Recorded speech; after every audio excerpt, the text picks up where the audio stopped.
Welcome to the Dashless Report, live at Memorial Fields. We're on location right now. You see it's empty fields and empty stands behind us, but come Sunday morning, this place is going to be buzzing. And we're excited to be here, and got a couple of series to talk about. Douglas Dweck, co-host, and NRJ, another co-host. And guys, what a weekend of action we had this past Sunday. Yeah, I'll tell you, the Game 3 of the first round between Maurice's Pieces, your team, and the situation. And I'll tell you, you join me now in the ranks of the Nothing to Do on Sunday League. Well, what a game it was. It was definitely a very high-scoring game. We tried mounting a late comeback, but it was too little too late, as they say. And I'm sure we'll get into more detail. But very, very crushing defeat for Maurice's Pieces. We had our eyes on the championship. We thought we could lose. We knew we could lose to anyone because we lost to the Bachelors, but we also thought we could beat anyone because we hadn't got swept all year. You know, except they swept you. Yeah, but we didn't have Saka that week. So, you know, once we had Saka on the mound always each week, we either split or swept. We usually split, so I guess we weren't as good as we thought we were. But crushing defeat. And what are you going to do? Tip your hat to the situation team. Well, we don't want to toot our horns, but we did pick the situation. You did. And the ironic you part had the pick of the year when you picked the Bachelors. I you did. picked which game that team was going to actually win. I did actually. Then you got a little crazy. They're going to win 3-4 games, but you did have the pick of the year. I did pick that one. Yeah. I did. But actually, you know, to credit the situation, in the first week they played without Morris Casson and without who was the other one? Morris Casson was the big one. No, those two guys, Morris Casson and. Just now they were missing the last game. Ellie. No, the first Who they missed? They missed Morris Casson and. I forgot who the second one was. The Shulman father. They missed four guys. No, they were missing some Morris, two key guys. Oh, Leo Freeman. So week one they were missing Leo Freeman and Morris Casson, and they still split. And this week they were missing Elliot Batesh. So three of their four hitters did not even play in all three games of the series. So, you know, they really battled back. And the most amazing part about it, we got to talk about, was the temperature was well into the 90s. And Robert Rednesser pitched 3 games. We'll get to that a little later, but he pitched in the, you know, that blistering heat in the third game. And you'd think Saka would have the big advantage in that situation. But yeah, I didn't know how Red was doing it. I was watching it, and my whole shirt was soaked after like an hour of just standing there. Well, Red, you were behind the plate. I was behind the plate. It was very, very hot. We had a few scorching days this season. We had a few Sundays that were very hot, where my T-shirt was completely soaking wet. Yeah, there was no breeze to be found on Sunday. We had we mentioned the location was at Logan Field, so it was it was packed house.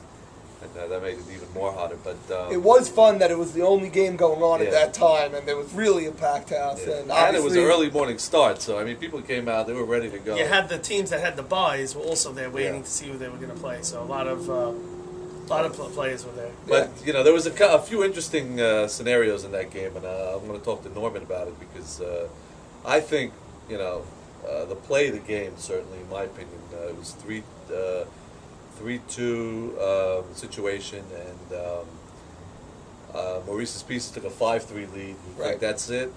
You know, the games they're going to take off from here. You know, they had their run. Now in the top of the fourth, Jody LeBeaus led off with a single. The next two guys got out, and you had the number 9 hitter up. Right. And this says, this has been everybody's been calling in the talk shows asking this question. It seemed to everybody there, myself included, that Jeffrey Sack was pitching around Ike Casson in that situation, which, you're the catcher. Why don't you elaborate on that point? Well, if Jeffrey Saka was pitching around Ike Casson, the number 9 hitter, nobody knew about it but Jeffrey Saka. It certainly wasn't the plan. I don't think that's what was going on. I think he just lost his way for a minute. He walked Ike on 4 or 5 pitches. He then walked the number 10 batter on 4 pitches. But on Ike Casson was 3-0. Right. Then he lobbed in an easy strike, and we all thought another one was coming. Right. A little lob for a strike, and he rifled in a pitch. that like completely missed. Well, you know? So we said, something okay, he like- doesn't want yeah. it for some reason. But you know? Saka, when he falls behind, usually lobs one in. Right. But he can't just always lob it in down 3-1 in the count. So I don't think he was walking him intentionally. I think he was trying to pitch him tough. And I don't think anyone had any idea what was about to unfold. Right. I mean, that inning never And he still ended. had the 10-hitter up with 2 outs. So. He still had the 10-hitter. But I don't think... I think he was just trying to say, all right, I'm down 3-1 right now. And let me throw a nice hard strike instead of a little lollipop. Right. And he missed it.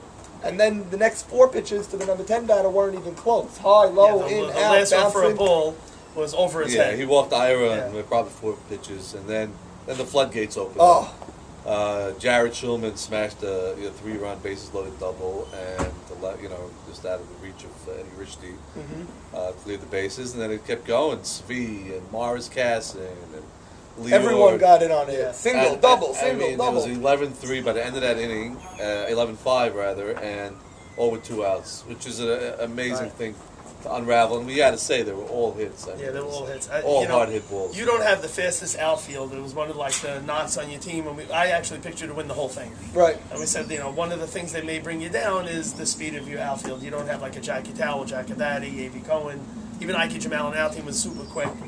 And there was some balls that, not all of them, but a few here and there that, a speedier outfielder probably would have had it. You know? It's possible. Also, our outfield starts very deep. Also, right. so not only I don't know if they're the fastest in the world, but they also start very They do. deep They do. and very conservative, Yeah. which is good at points. But in this game, it obviously wasn't the answer, as every ball fell in. Should be noted, Leo Pachotto won a game for us on a diving stop earlier in the game, so we can't fully earlier in the year. Right, He won a right. 1-0 game for us. He made a diving stop to win the game. But in this particular game, every ball dropped in front of Steven Safdie in left and Leo in center, and then Edery in right. Every ball dropped in, and I'm not saying that another outfield would have gotten them. Maybe Right. they would have, but it was just relentless. Yeah. Yeah. But there were really some missiles coming out there. They were hard hit balls. I was surprised at the situations. Yeah. Hitting the ball that hard. Our team hasn't had an inning like that all year. I mean, we won or lost games 6-4, 3-2, 1-0. I know you haven't scored a lot of runs. You still came. We up never third. scored, and we never give You're up still that a many. third-place team. It was just a very, very odd, different game for us, unfortunately. But Maurice's pieces, to their credit, did not just lay down and go to the beach. It became 13-5 at one point. Then they scored a couple of runs to make it 13-7 going into the bottom of the 7th. Right. And why don't you tell us what happened that inning? Well, you just said that we just scored a couple of runs in the bottom of the 6th. We needed to score more runs there. We left men on base that inning. It was 13-5 going into the 6th. We scored 2.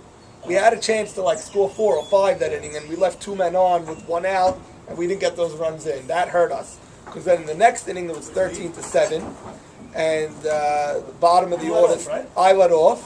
I had a grounder that I was safe at first. He hit a ground ball to his feet. I hit a ground ball to And then he speed. threw it it short in the to dirt. Sammy. Sammy Sutton couldn't, And Sammy Sutton was come up playing with first instead of Right. Eli Patesh. So I was safe at first. Eddie Richtie ripped the single, first and third. Leo Pachotto got out. And then we had Steven Safdie walked. Then Maurice ripped the 2-run double. Abraham Haber ripped the double. And then Ike Norwood was up. The And score at the time was now we had come back to 13-11. 11 Right. with 1 out. tying Two-run run at the game. plate. 1 out, Tying tying run run at the plate, Ike Norwood. Ike Norwood hits a ground ball to short center. To his feet. Some say he would have beaten it out. Some say he wouldn't have. Everyone will look at the tape and Right. decide for themselves. Abraham Haber was trying to advance from second base to third base, and Zvi caught him in a rundown and made a big second out on the base pass. So some are saying if Abraham stayed at second, Norwood may have been safe at first, and we're still alive. Right. Yeah, I don't think he would have threw him out just because he caught that in the short grass, so he was. Yeah. It was Yeah. a long throw, and I don't think I think it would have been first and second, but the inexperience of Abraham Haber, Cardinal rule is never run when the ball's hit in front of you. Right. Right. And 20. that was a big play. So, but there was still 2 outs, and then who was the David Richtie. David Richtie was. Right. Was He hit up. a ground ball to Maxie, 10. and then they forced Norwood at second. He had a good year, David Richtie, made the Yeah. last I out, did that, and what are you going to do? That was that. That